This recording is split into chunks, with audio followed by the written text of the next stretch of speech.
오늘은 83페이지 보름스 의회 1521년에 있었다라는 것을 이야기하죠.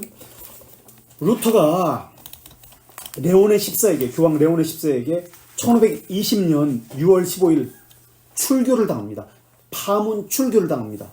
출교라는 말의 의미는 파문했다는 것은 교회 앞에 쓸 수가 없어요. 교회 앞에 쓸 수도 없어요. 출교되는 외인이거든요. 교회에 오지도 못하고 앞에 쓸 수가 없어요.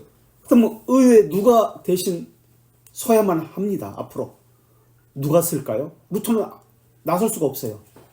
그래서 대신 나서는 사람이 생깁니다. 그게 이제 찌빙글리가 아니라 멜랑이톤입니다. 자, 42개 조항에 걸쳐가지고 루터는 이단위로 정제됩니다. 그러면서 1520년 12월 10일 아침 루터는 비텐베르크에서 교황의 교수를 받게 됩니다. 이것을 받은 게 아니라 불태워버립니다. 받은 교수를 비텐베르크 대학에서 스콜라주의 신학 서적과 함께 불태워버립니다. 그리고 교황의 파문장을 받았잖아요. 교황에게 다시 글을 쓰는데 적그리스도의 파문장에 대항하여 라는 글을 발표하게 됩니다. 그리고 1521년 1월 3일 레오네 10세는 다시 출교를 공포합니다. 이 당시는 어떤 일이 이렇게 있냐면 교황은 파문을 내려요. 출교를 명해요. 그러면 세속 군주는 왕은 이것에 대해서 형벌을 내립니다. 항상 그래요. 그래서 죽이고 하고 이런 것은 교황이 안 해요. 세속 군주 왕이에요. 황제가 하는 거예요. 그러니까 더러운 일은 황제가 다 해요. 파문만 내리는 거야. 이 보름스 의회가 1521년 있었는데 이때 루터는 시편을 강해 시작할 때입니다. 시편 강해를 할 때입니다. 이 보름스는 나중에 니벨룽겐의 반지 배경이 되는 그런 장소인데요. 자, 한번 읽어보겠습니다. 83페이지. 루터는 세 차례 논쟁과 세 편의 논문으로 대중의 관심 받다. 뭐였죠? 세 가지 소논문. 우리가 이것을 공부했습니다. 그래서 오늘 설교도 이 논문에 의해서 제가 루터의 부분은 이 논문에 근거해서 설교했던 것인데 뭐였죠? 세 가지? 독일 귀족에게 보내는 편지 또는 공개 서신 또는 고함 좋습니다. 번역이 어찌됐든. 그 다음 교회 바벨론 뉴스. 바벨론 뉴스. 교회 바벨론 뉴스. 또요? 기독교인의 자유. 기독교인의 자유. 그리스도인의 자유. 좋습니다. 이 세 가지. 그래서 책을 제가 루터 저작선 저 책을 사다 놨으니까 세 가지 다 나오니까 보시고요. 또 다른 것도 나옵니다. 자, 세 편의 논문으로 대중의 관심을 받았습니다. 우리가 공부한 겁니다. 그러면서 루터의 지지자가 미술가 루카스 크라나흐라는 사람이 있는데요. 교황을 적그리스도라고 표현하는 조각, 그림, 판화를 만듭니다. 그래서 그 책도 우리는 여기 있습니다. 그래서 루터 성경에 보면은 그림, 사파가 있잖아요. 그것도 크라나흐라는 미술가가 그렸습니다. 이 사람도 종교개혁자, 미술가로서 종교개혁에 참여한 사람입니다. 자, 대중은 루터 의견에 공감을 했습니다. 84페이지. 로마 카톨릭은 대중을 무력적으로 억압했습니다. 무력적으로 억압할 때 명분이 있어야 되잖아요. 새로운 신학이다 라고 합니다. 그래서 새로운 신학을 만들어냈다. 그래서 그 만들어낸 사람의 이름을 땁니다. 그래서 그 사람의 이름을 붙여가지고 그를 추종하는 사람, 그래서 이단위로 그렇게 정지합니다. 누구누구 있죠? 로마 카톨릭. 어떤 사람들이 있을까요? 예를 들면 왈도라는 사람이 추종다. 그래서 왈도파다 그러면 이단위로 정제됐구나 라는 것을 알 수 있습니다. 루터파. 또 혹시 위클리프를 따르는 사람, 후수를 따르는 사람 또 있죠. 다 이단으로 정제된 사람들이죠. 후수파고 위클리프는 주절거리는 사람. 뭐예요? 주절거리는 사람. 롤라드파. 자, 새로운 신학으로 규정을 해서 정통에 근거한 판단을 합니다. 성경도 교회가 결정하고 규정한다고 이야기하죠. 그래서 루터가 성경에 근거해서 주장을 하잖아요. 성경에 근거한 것은 전통에서 벗어났다라고 규정을 해서 이단으로 정죄가 됩니다. 성경으로 근거하면 안 됩니다. 지금 그 얘기하고 있는 거예요. 무력을 억압했다. 드디어 1521년 1월 28일부터 5월 25일 보름스 의회가 열렸습니다. 제국회의죠. 의회는 군주들의 총회를 말하는 것이며 4월 16일부터 18일 있었던 의회가 가장 중요한 의회였습니다. 루터는 4월 16일 아침 10시에 보름스에 도착했습니다. 황제가 찰스 5세거든요. 이제 샤를 5세, 찰스 5세. 네. 보름스에 그 루터를 오라고 소환합니다.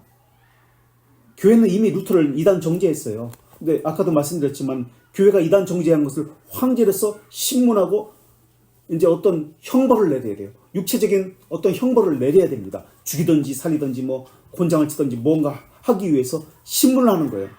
그래서 황제가 루터를 소환했던 겁니다. 근데 황제는 불편했어요. 루터를 소환하는 것이. 그러나 어쩔 수가 없었어요. 루터가 자기 소견 발표 없이 정죄되면 백성들이 들고 일어날 것을 또한 알았기 때문에 어쩔 수 없이 소환을 할 수밖에 없습니다. 그래서 오후 4시에 예루살렘 입성하듯이 루터가 입성을 합니다. 10시에 보름스에 도착했죠. 그리고 보름스에 도착하고 10시에 그 회의장으로 입성합니다. 그때 입성할 때 예루살렘에 예수님이 입성하는 것처럼 루터는 찬송을 부르면 루터가 부른 게 아닙니다. 입성하는데 군주들이 불렀어요. 우리가 바라는 찬송 585장 내주는 강한 성이요라는 찬송입니다. 군주들이 부른 거예요. 프로테스탄트 군주들이. 그래서 좀 이따가 시간이 되면 이 찬송을 우리 지난번에 불렀던 것처럼 불러보겠습니다. 루터는 비텐베르크에서부터 동행한 친구들과 함께 수도사 복장을 한 채로 어디 수도사라고 했죠? 아우스티누스. 예, 유명론을 주장했던 마차를 타고 보름스에 도착합니다. 이 루터에게는 안전 통행권이 주어졌습니다. 황제로부터 안전 통행. 그래서 2주 동안 보름스로 가는데 비텐베르크에서 도시마다 사람들이 환호를 합니다. 수많은 사람들이 말을 타거나 걸어가면서 그를 따라갔습니다. 경비원은 그의 일행을 보고 나팔을 불었습니다. 가는 도중에 이제 루터의 견해를 정지하는 황제의 벽보, 이 사람이 이러고 이제 이단으로 처합니다. 이런 벽보를 보게 됩니다. 그래서 많은 사람들이 저 벽보를 보고 가지 말라고 이야기해요. 가면 죽는다. 근데 가는 거예요. 그러면서 그러자 수천 명이 루터를 구경하기 위해서 몰려와 웅성거렸고 그가 마차에 내리면서 하나님께서 나와 함께 하시기라고 기원했습니다. 4월 17일 오후 4시 드디어 루터는 황제와 선제우들, 영주들, 여러 자문들, 제국의 관리들 앞에 섰습니다. 그리고 트리오 대감독의 보조자인 이 대감독의 보조자 이 사람은 누구냐면 에크가 아니라 에켄이라는 사람이에요. 네, 에켄. 요한네스 폰 데어 에켄입니다. 에크라고 써 있는데 네, 에켄이라는 사람입니다. 에크와 다른 사람이에요. 이 사람은 종교재판관이었어요. 그리고 종교법 고문이었어요.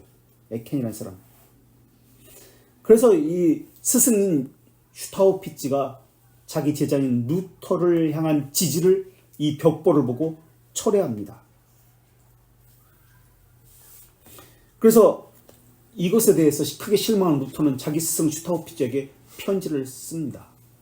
어쨌든 루터는 황제 이름으로 2가지 질문을 던졌습니다. 루터가 2가지 질문을 받았습니다. 첫째, 앞에 있는 긴 의자에 놓은 작품들이 루터의 것이 맞는지 추궁했습니다. 그 내용들을 철회할 것인지 변호할 것인지 물었습니다. 당황했고 긴장했던 루터는 섣불리 대답하지 못했습니다. 그러다가 조심스럽게 낮은 목소리로 말했습니다. 긴 의자에 놓여있는 책들은 나의 것입니다. 그러나 내용에 대한 질문은 복잡하기 때문에 간단하게 대답할 수 없습니다. 나에게 생각할 시간을 주십시오. 이때 특별히 어떤 책이냐면 루터에게 걸고 넘어졌던 책이 어떤 책일 것 같으세요? 수많은 책이 있지만 그 중에서도 제일 껄끄러운 책이겠죠. 로마 가톨릭의 그리스도의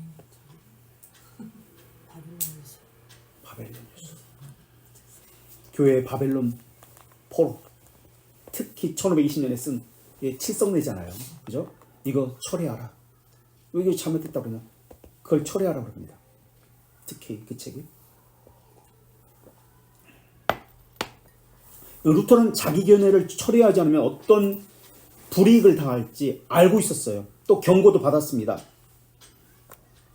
그래서 자기 의견에 의존하지 말고 기독교계의 일반적 평판과 그 의견을 고려하라 라고 경고를 받습니다. 일반적인 그 사상을 고려하라. 그것이 무엇인지 생각하라. 보편적 기독교 종교를 던져버리고 세상과 충돌하거나 아니면 가장 낮은 자들은 가장 높은 자들과 충돌하거나 그렇게 해야만 했습니다. 세상과 충돌하거나 타협하거나 둘 중에 하나를 선택해야 했습니다. 루터가 시간을 달라고 그러잖아요. 지금 이건 주저했기 때문이 아니에요.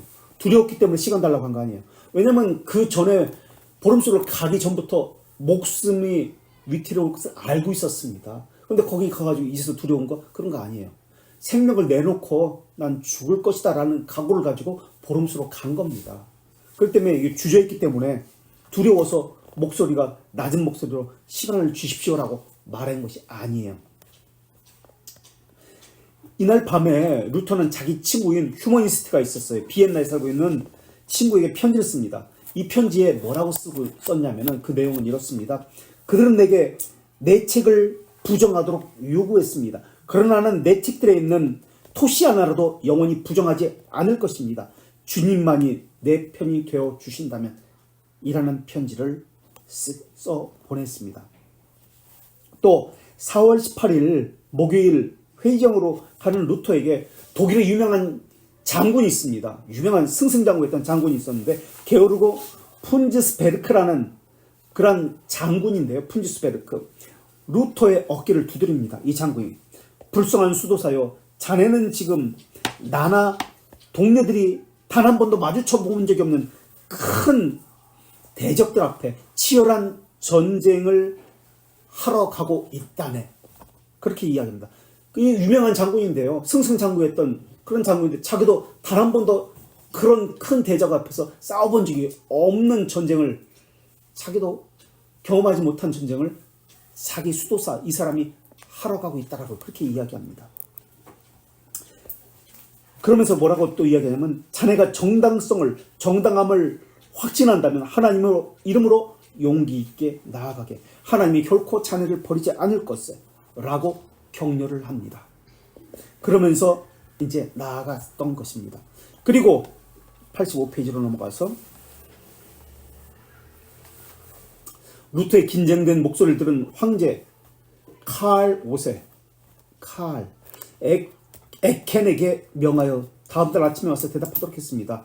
루터는 이제 자기 의견을 철회하지만 후수처럼 죽을 것을 알고 있었어요. 그러나 천년 동안 교회의 가르침이 옳다는 것을 동의할 수가 없었습니다. 그래서 실존적이고 인간적인 고민합니다. 루터의 답변에 관심을 가진 이들이 많이 참석했기 때문에 다음날 4월 18일 청문회는 더 큰 방에서 열렸습니다. 오후 6시까지 루터는 혀가 타고 온몸에 식은땀으로 젖을 정도로 긴장했습니다. 회의가 진행되면서 에켄은 루터에 관한 책들에 대해서 어제 말했던 것처럼 변호할 것인지 철회할 것인지 물었습니다. 질문을 받은 루터는 자신의 책들은 많은 주제를 다루고 있다면서 직접적인 대답을 피하려고 했습니다. 이제 루터는 자기 책을 여기서 답변을 합니다. 여기 이 책은 안 나왔는데 3가지로 답변합니다. 내 책은 3종류로가 있습니다. 세 가지 종류로 분류했습니다. 첫째는 믿음의 훈육과 개인의 경건에 관한 책입니다. 첫 번째 부류의 책은 믿음의 훈육과 개인의 경건에 관한 책입니다. 두 번째 부류는 교황권과 교회 내 생활, 교리 부분에 관한 책입니다. 세 번째는 교황의 독재를 반대하는 책들이라고 이야기합니다. 그래서 루터는 이 책들을 포기한다면 불신앙을 조장하는 것이고 불경건을 지지하는 것이라고 이야기하면서 나는 이것을 처리하지 않습니다라고 이야기합니다. 자, 그래서 그는 믿음과 기독교적인 삶에 관한 내용은 날카롭지도 논쟁지도 않다고 얘기합니다. 자신을 반대하는 자들 이것에 대해서 동의할 거라고 조심스럽게 얘기합니다. 그 외의 작품들은 교회를 타락시키는 교황제도와 교황주의자들의 반대하여 쓴 것이라고 표현했습니다. 루터는 다음과 같이 이야기합니다. 이제 10분은 독일어로 이야기하고 라틴어로 다시 소견을 밝힙니다. 마지막 죽음을 앞두고 자기를 변증하는 유언과 같은 변증을 하기 시작합니다. 비장했고 담담했습니다. 한번 루터의 마지막 유언과 같은 자기 변호를 읽어보겠습니다. 이것은 우리 누구를 시킬까요? 누구를 읽게 할까요? 큰 목소리로 비장하고 담대하게. 찬지씨? 예? 예, 그래요. 크게 한번 좀. 가장 평안하신 황제, 가장 자명한 군주님들, 가장 원정이 많은 명주님들이시여, 용서를 바라고 이렇게 당신들이 듣기 좋은 말을 하는 것은 결코 아닙니다.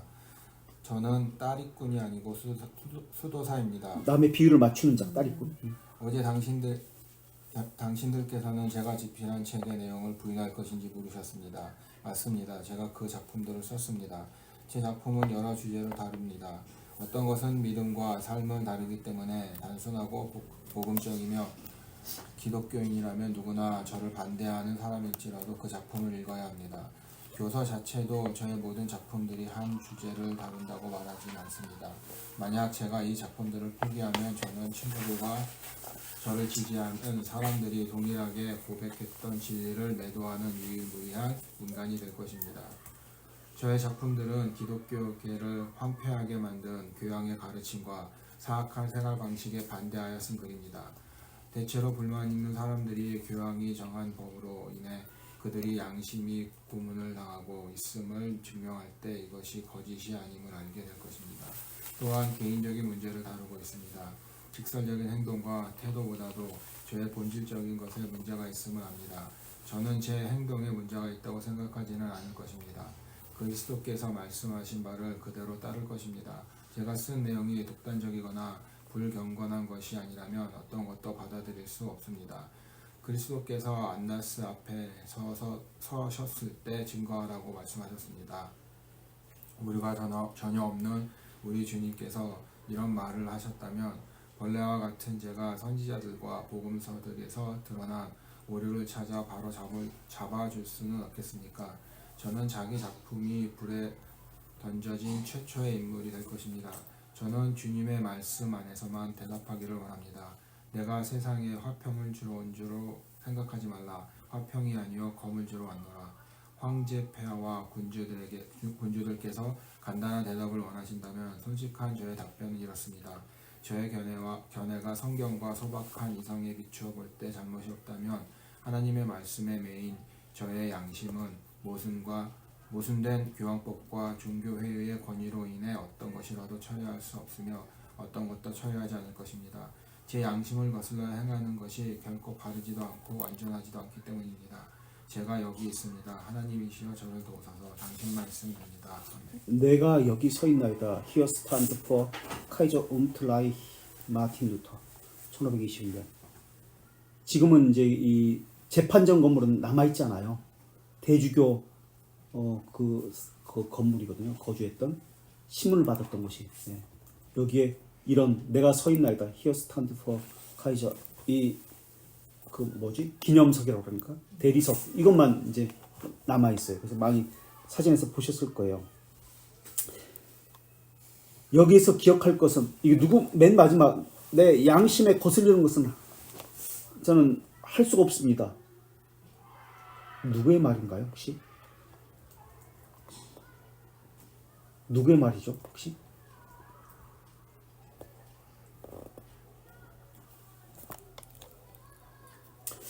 선제우들의 설득으로 인해서 황제는 처벌할 수가 없었습니다. 누구 말? 무슨 누구의 후예라고 했죠? 이 사람은 야누스. 후스. 후스. 선제후들이 21살 먹은 황제를 설득합니다. 노련하잖아요. 선제후들은 나이가 좀 있으니까 설득을 해서 처벌을 하지 않게 됩니다. 왜냐면 막시밀리안 그 1세 손자가 이제 찰스 5세거든요. 이 안전통행권을 약속했다라고 이야기했잖아. 너 이 안전통행권을 그렇게 약속해놓고 여기서 죽여버리면 뭐가 돼? 죽여드리면 나중에 죽여야지. 이렇게 지금 여기서 하면 안 돼. 그래서 보름수를 떠날 수 있게 된 거예요. 아직은 목숨이 살아있는 거예요.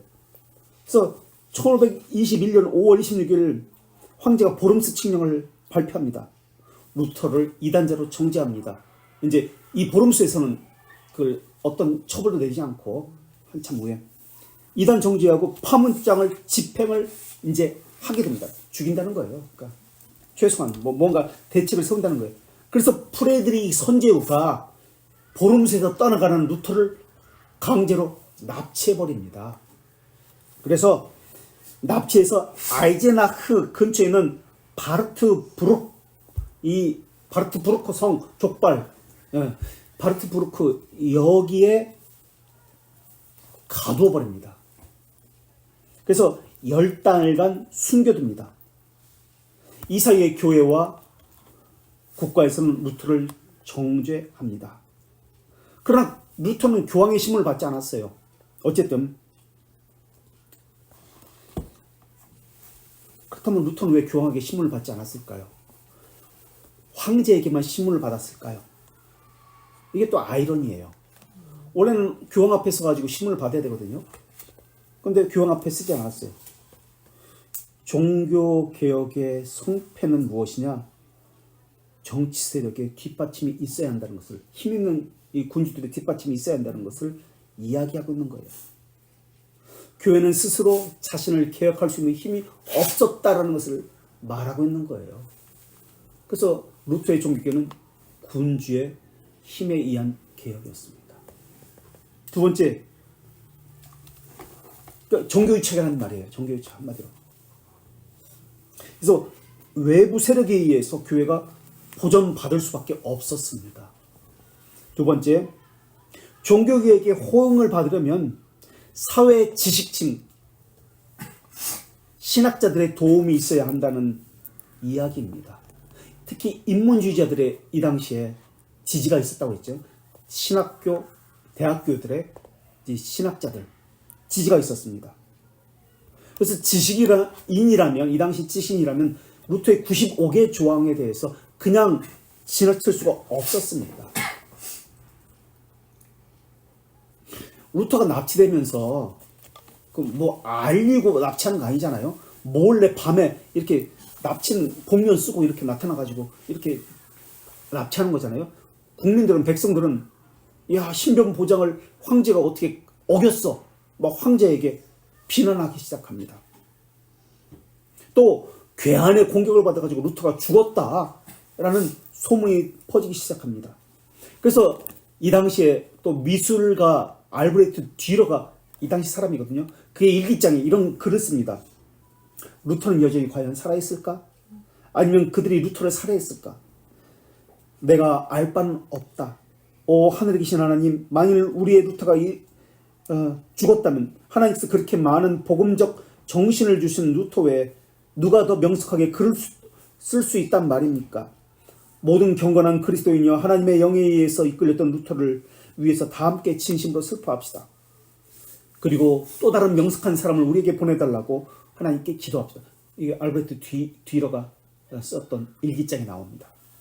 어쨌든 그렇게 사람들은 죽었다, 황제가 약속을 어겼다라고 생각했습니다. 그러나 그렇지 않고 이 바르트브루크의 성에 갇혔습니다. 그래서 멜랑이통이 오른팔이잖아요. 맞죠? 출교를 당하니까 루터가 출교를 당했잖아요. 황제 앞에 이제 공식 석상에 나설 수가 없어요. 그 앞에서 나설 수가 없어요. 그래서 그의 대변인 누구와 나서게 됩니까? 네? 멜랑이톤이에요, 그게. 그래서 멜랑이톤이야. 그러면 아까 시편 강의를 비텐베르에서 하다 말고 보름수에로 갔다 그랬잖아요. 그럼 나머지 시편 강의를 누가 해야 되죠? 누군가 교수가 해야 돼요. 그게 멜랑이톤이에요. 그리고 이제 아우크스부르크에 의회가 또 있거든요. 1530년, 여기는 안 나왔어요, 아직. 그때 누가 대변자로 서게 됩니까? 우리의 신앙은 이겁니다. 멜랑이톤이 그때 대변자로 서게 됩니다. 거기서 우리의 신앙이 이것입니다라고 신앙 고백서를 작성해서 의회에 제출합니다. 이게 아우크스부르크 신앙 고백서입니다. 이게 루터교의 지금까지의 신앙 고백서예요. 그래서 500년 이상, 1530년이니까 지금 몇 년이죠? 한참 후잖아요. 지금 뭐 500년 몇 년 한참 됐죠. 그게 루터파의 신앙 고백서예요. 그래서 루터를 평가합니다. 멜랑이톤이. 루터는 혁명을 시작할 의도가 없었다고 봅니다. 평온을 오히려 갈망했다고 이야기해요. 그런데 조금씩 또 다른 주제가 그를 이끌어 갔습니다라고 평가해요. 종교 개혁에 관한 비석, 기념비가 전 세계에 딱 2개가 세워졌습니다. 무엇과 무엇인 줄 아세요? 종교 개혁 비가 세워졌습니다. 전 세계에 딱 2군데가 세워졌습니다. 하나는 누구에 관한 것이 세워졌을까요? 아, 누구예요? 루터죠. 어디에 세워졌을까요? 아, 보름스예요. 보름스에 세워졌어요. 그래서 우리가 지난번에 언제 봤죠? 앞에 루터가 있고 양 옆으로 4명이 있고 그 뒤로 또 동서남북 또 4명이 있고 루터에게 영향을 준 사람 위클리프 또 누구예요? 후스?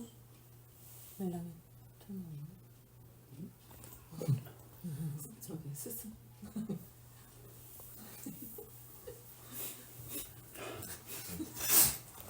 이태리 누구예요 그럼? 보헤미안의 야누스, 위클리프는 영국, 또 이태리 누구예요? 아, 우리 중세교에서 배웠잖아요. 이 책도 있는데 제가 보라고 그 얘기했는데 사보나롤라. 또 하나 누구예요? 프랑스에? 왈도파. 이 4개의 정상이 동서남북에 있잖아요. 그 루터가 이제 가운데. 어쨌든 그래서 루터 연합회에서 1868년에 보름수에 루터의 종교개혁 기념비를 세웁니다. 그래서 앞에는 정치적인 군주들 헤센의 프리드리가 가운데 있고요. 헤센의 영주 필리프가 또 있습니다. 이렇게 있고요. 보름수에 루터의 기념비가 있고, 그래서 보름수 가면 이거 보러 가는 거예요. 종교개혁 루터 보러 가면 커요. 그리고 또 한 군데가 있습니다. 하나는 뭘까요? 하나는 장소를 또 이야기하면 알 텐데, 이건 보름수니까 루터도 있고, 이건 아주 거대합니다. 100m의 거대한 길이가 100m, 높이는 5m의 거대한 기념비입니다. 한 사람만 새겨져 있지 않습니다. 여기도 100m 뭐예요? 벽 중앙에 4명의 상이 있고 5m, 그리고 왼쪽과 오른쪽에 3m의 또 상이 있습니다. 3m짜리. 벽 중앙에 4명의 상은 사진 많이 보일 텐데. 이건 아세요? 칼빈. 오, 칼빈. 예, 칼빈이에요. 종교개혁 기념비. 또 칼빈과 그 주위에 누가 있을까요? 근데 사실 칼빈은 아직 안 배웠어. 아직 루터하고 있으니까 이 뒤에 나오죠. 어쨌든 참고로 파렐이 있고요. 그의 제자 칼빈의 제자 베자가 있고 존 녹스가 있습니다. 이렇게 4명이 5m예요. 거리가, 이 크기가, 높이가 있습니다. 거대 기념비가 2개가 있습니다. 전 세계. 그리고 이제 왼쪽에는 브란덴부르크의 뭐 누구 오른쪽에 또 뭐 누구 이렇게 있습니다. 로마 카톨릭에 대해서 진리를 가지고 싸웠던 사람이 또 누가 있을까요? 양심에 어긋나지 않겠다라고 고백했던 후스 말고 루터 말고 또 어떤 사람들이 있을까요? 일반 과학자 중에 갈릴레오도 있습니다. 그래도 지구는 돈다. 루터는 자신의 몫이 1000개 있어도 1000개를 하나씩 다 잘린다 할지라도 난 그 어느 것도 철회하지 않겠다라고 이야기합니다. 갈릴레오도 마찬가지예요. 야누스도 물론 마찬가지였고. 자, 종교개혁자들의 이 기치가 있습니다. 표 같은 거. 그래서 제네바에 있습니다. 그 종교개혁자들의 제네바에 그 상이 있습니다. 종교개혁 기념비. 여기에 좌우명이 써져 있습니다. 벽 중앙에. 뭐라고 써져 있을까요? 좌우명이 뭐라고 썼을까요? 진리비? 그래서 참고하세요. 이렇게 앞에 보면서. 포스트 뭐라고요? 포스트 테넨브라스 룩스 어둠의 빛이. 네. 욥기의 말씀을 가지고 이게 종교개혁자들의 표예요. 어둠의 빛이 올 것이라는 것을 믿었어요. 그 사람들은. 포스트 테넨브라스 룩스 라틴어죠. PTL 어둠의 빛입니다. 자, 로마 카톨릭 지도자는요, 로마 카톨릭 수도사 가운데 한 사람이잖아요. 루터가 수도사 한 명이 로마 카톨릭 전체보다 똑똑하다는 이야기하는 것에 경악을 금치 못했어요. 로마 카톨릭 전체보다 어떻게 네가 더 똑똑하냐. 그러나 루터는 이제 자기 양심에 자기는 호소한다고 이야기했잖아요. 양심에 어긋나지 않는 것은 자기는 하지 않겠다. 양심에만 호소한 것이 아닙니다. 그럼 무엇에 또 호소했을까요? 양심과 함께 호소한 것은 무엇에 호소했죠? 양심과 함께 성경에 호소합니다. 이 양심은 성경에 의존하는 양심입니다. 그 양심이라는 것은 지금 읽어볼게요. 위에서 세 줄. 양심의 뜻은 무엇입니까? 콘시엔티아, 함께 안다. 무엇과 더불어 안다. 콘, 무엇과 더불어? 시엔티아, 안다. 지식이잖아요. 양심은 지식과 경험에 따라 다르며 문화와 시대, 지역에 따라 다릅니다. 그 양심의 기준이 다 다르기 때문에 그래요. 그런데 루터는 자신의 행동에 대한 기준을, 양심을 어디에서 찾았느냐? 하나님의 말씀, 신앙 선배들의 글에 두었다고 선언합니다. 그렇습니다. 우리도 기준을 자기 경험 문화에 두지 않고 양심의 기준이 각각 달라요. 그 안에 무엇이 담겼느냐에 따라서. 그래서 라틴어로 콘시엔티아, 무엇과 더불어 아는 지식, 우리도 기준을 자기 경험 문화에 두지 말고 전통이라고 두지 말고 하나님 말씀과 역사에 두어야 합니다. 루터보다 약 100년 전에 순교했던 보헤미아의 전 종교개혁자 얀 후수 역시, 얀이 이제 요한이라는 뜻이잖아요. 이와 유사한 말을 했던 적이 있습니다. 그 하나님 말씀에 매여 있었다는 이야기하는 거예요. 그래서 양심의 자유는 방종하지 않는 자유입니다. 그래서 루터는 자신의 양심을 말씀 성경에서 찾아가지고 자신의 잘못을 찾고 자기의 잘못을 정정하는데, 수정하는데 게으르지 않았던 겁니다. 황제는 회의가 끝났을 때 어떻게 했을까요? 내 말을 듣지 않고 거부해? 화가 머리끝까지 치밀어 올랐어요. 그래서 스페인의 마부가 자네 불길 속으로 뛰어들었네라고 이야기합니다. 루터한테.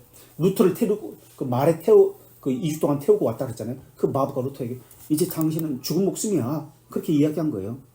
황제는 4월 22일부터 24일까지 3일간 루터에게 이제 더 시간을 주었어요. 연장해 주었어요. 신학자들과 더 토론을 해보라고 이야기합니다. 그때 지명받은 사회자가 누구였냐면 아까도 얘기했지만 트리니트 대주교였던 요한 폰데어 에켄이라는 사람이에요. 그런데 왜 또 정지할 수 없었냐면 황제가 그 기간에, 그 보름수 회의 기간에 어떤 일이 있었냐면 5월 12일 프랑스 군대가 합습으로 왕국을 쳐들어옵니다. 왜 전쟁을 한 거예요? 프랑스 군대가. 야, 이거 기가 막히네. 그러니까 군주들이 서둘러, 황제도 지금 전쟁이 일어났어. 그래서 서둘러 그 자리를 벗어날 수밖에 없었던 거예요. 그것을 틈타가지고, 혼란을 틈타가지고 이렇게 중간에서 납치해서 바르트 성으로 데려가게 된 겁니다.